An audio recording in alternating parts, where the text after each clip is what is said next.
Let's shift our attention to China. Is China an unstable state? Unrest is growing in China over the country's strict COVID-19 measures.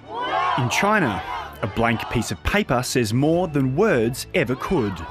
As protests continue to sweep across China, is the once unshakable Chinese Communist Party, or CCP, at the risk of losing control? As tensions rise and the government cracks down on dissent, what factors are contributing to the potential downfall of one of the world's most powerful nations? In this video, we will explore the economic, political, and social forces driving the protests in China and examine the potential consequences of the collapse of the CCP. Are you ready to explore all this and much more? Then hit that subscribe button and don't forget to click the bell icon so you can keep up with our latest content. Let's get started. The collapse of China's ruling Communist Party, CCP, is a topic of increasing concern as protests continue to sweep the country. The COVID-19 pandemic has been a major contributor to this collapse, as the CCP's zero-COVID policy has not only failed to eliminate the spread of the virus, but has also had devastating effects on the economy and the daily lives of its citizens. Additionally, widespread dissatisfaction with economic inequality and social injustice, as well as discontent with the CCP's policies and practices, have only added fuel to the fire of public discontent.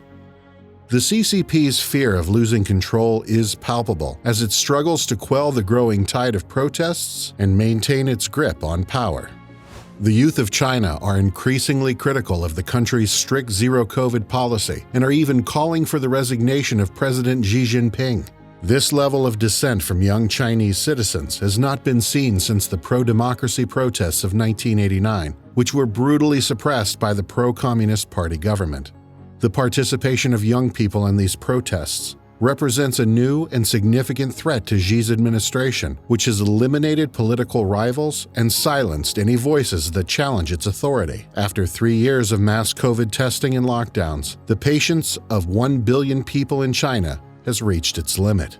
The public is no longer willing to endure the harsh measures imposed by the government without question and is demanding change. The recent death of a 3-year-old child during a COVID lockdown in Lanzhou, northwest China, has sparked widespread outrage among citizens and has added fuel to the growing protests across the country. This tragic incident highlights the devastating consequences of the CCP's zero-COVID policy, which has resulted in strict lockdowns and constant testing that have left many feeling like they are being treated like criminals.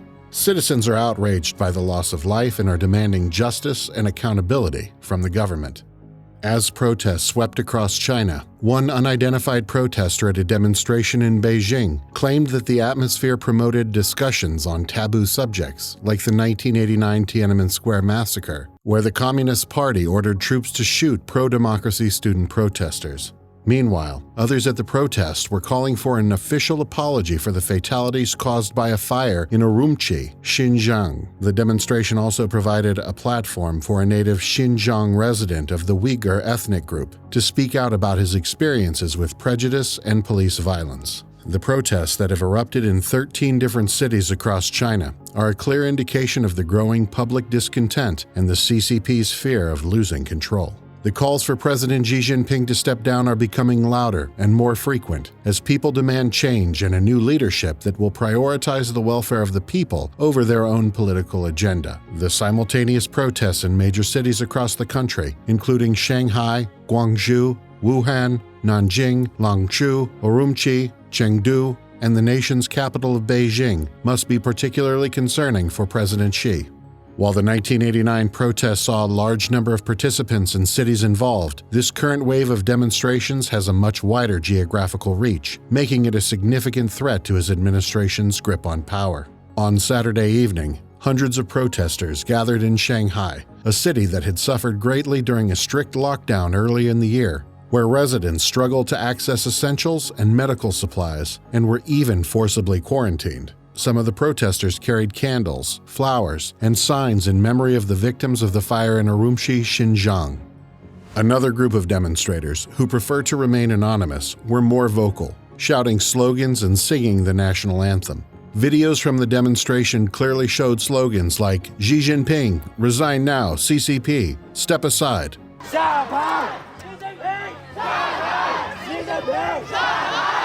A deadly bus accident in September also highlighted some of the drawbacks of China's rigorous COVID-19 regulations. The bus, which was transporting passengers from Guiyang to a quarantine facility, toppled, killing roughly 30 people.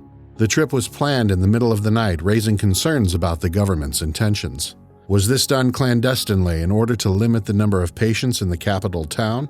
In the past, top leaders from Beijing were dispatched to evaluate locations where conditions had deteriorated. Were provincial officials busing people out to meet internal Beijing leadership aims for community spread?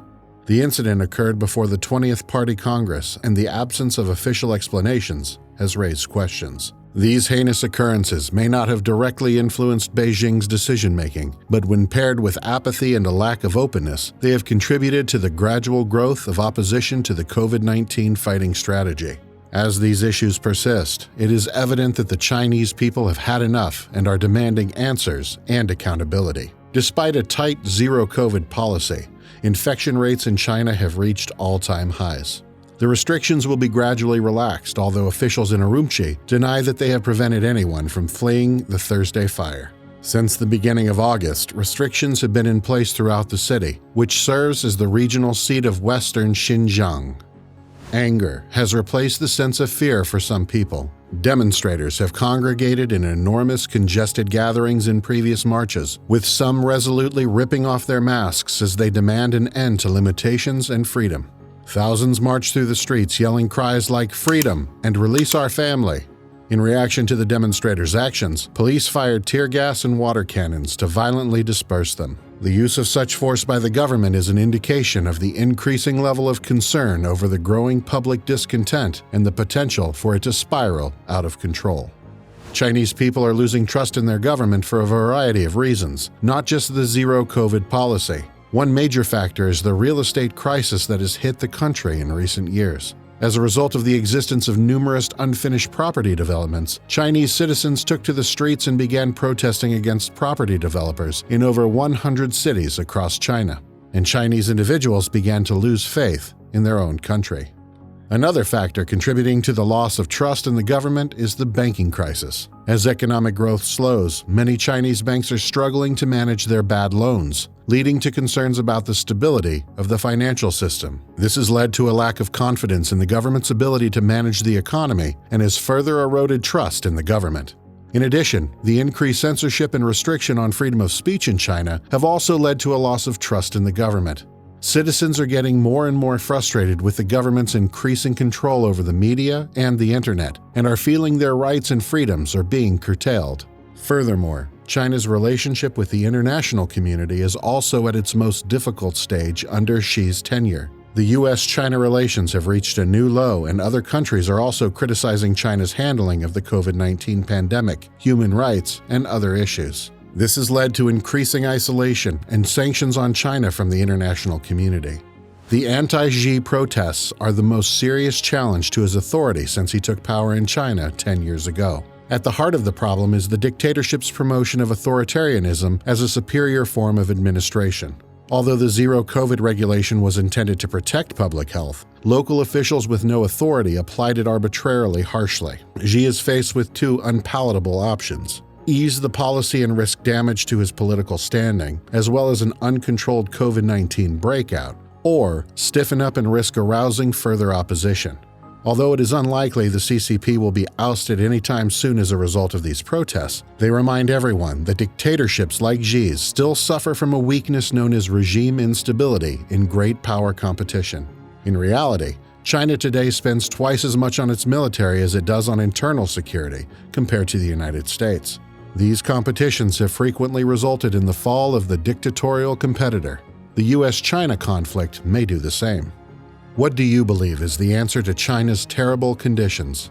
Can the CCP maintain control over Chinese civilians, or is this just the beginning of its demise? Please share your thoughts in the comments below. Do consider liking and subscribing to our channel for more interesting videos like this, as it helps immensely in providing you with quality content. Thank you for watching. See you in the next video.